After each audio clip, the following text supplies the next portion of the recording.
1강.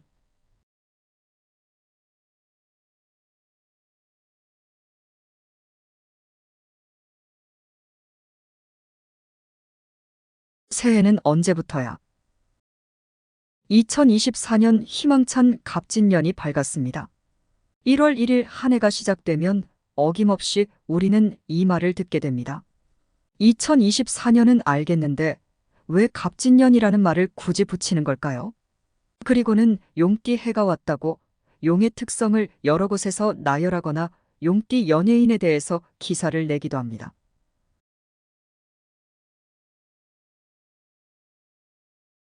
그런데 사실 양력으로 2024년 1월 1일이 되었다고 해서 갑진년이 되는 것은 아닙니다.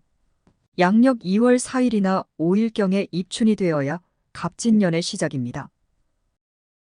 왜냐하면 갑진년이라고 쓴 것 자체가 절기를 기반으로 하기 때문입니다.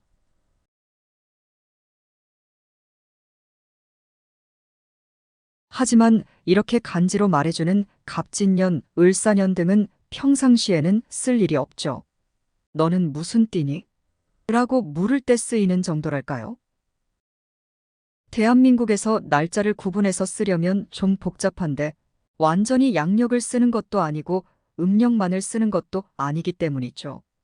대부분의 생활은 양력으로 하면서도 설날과 추석 등의 명절은 음력으로 합니다. 또 우리들의 생일은 양력으로 차리는데 돌아가신 분의 제사는 음력으로 날짜를 헤아리니 늘 헷갈릴 수밖에요. 어릴 때는 제사 날짜가 매번 바뀌는 게 아주 못마땅했죠. 일정한 날짜라면 기억하기 좋을 텐데 그렇지 않은 데에는 어떠한 법칙이 있다는 것을 아주 시간이 많이 지나서야 알게 된 것 같습니다.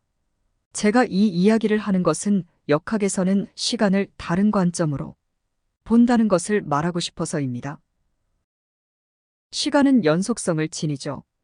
해와 달이 또 지구가 움직이면서 무한하게 앞으로만 시간이 흐릅니다. 그러한 연속성 안에 인간이 시간을 매긴 것이에요. 서양에서는 하루를 24시간으로 나누지만 동양에서는 2시간씩 묶어서 12시간이 있다고 생각했습니다. 서양은 24시간 체제, 동양은 12시간 체제인 셈입니다. 어떤 게 더 좋은 거냐고요? 어떤 게 더 좋다 나쁘다는 것은 없습니다. 어떤 생각으로 구분했는지가 더 중요한 거죠. 음력을 쓰는 동양은 대가족이 한 곳에 정착해서 농사를 짓고 사는 문화를 가지고 있습니다.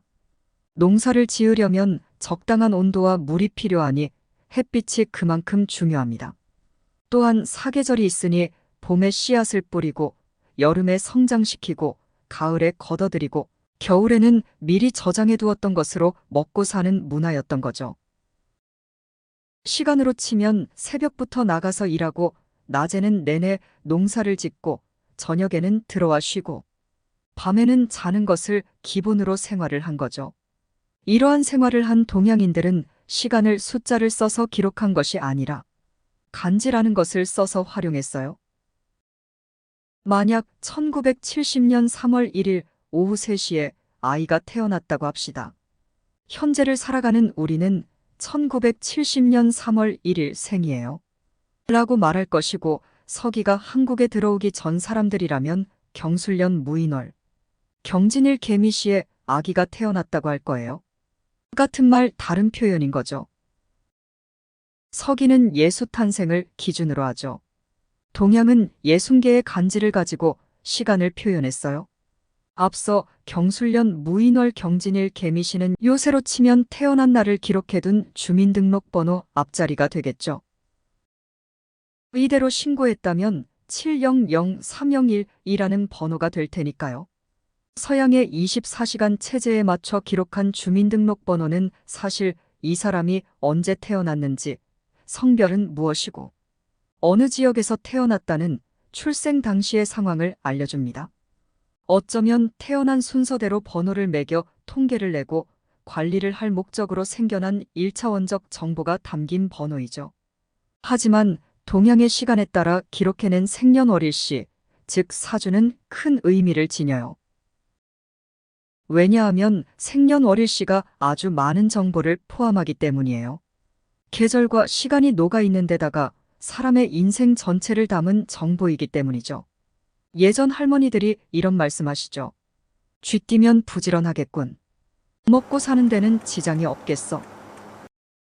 소띠는 소처럼 일만 많아. 돼지띠는 놀아도 먹을 게 많지. 그저 옛사람들이 믿는 미신처럼 느껴지시나요? 조금 더 책과 유튜브 시청을 하다 보면 그 속에 숨어 있는 나름의 체계가 담긴 옛사람들의 지혜를 만나볼 수 있을 겁니다.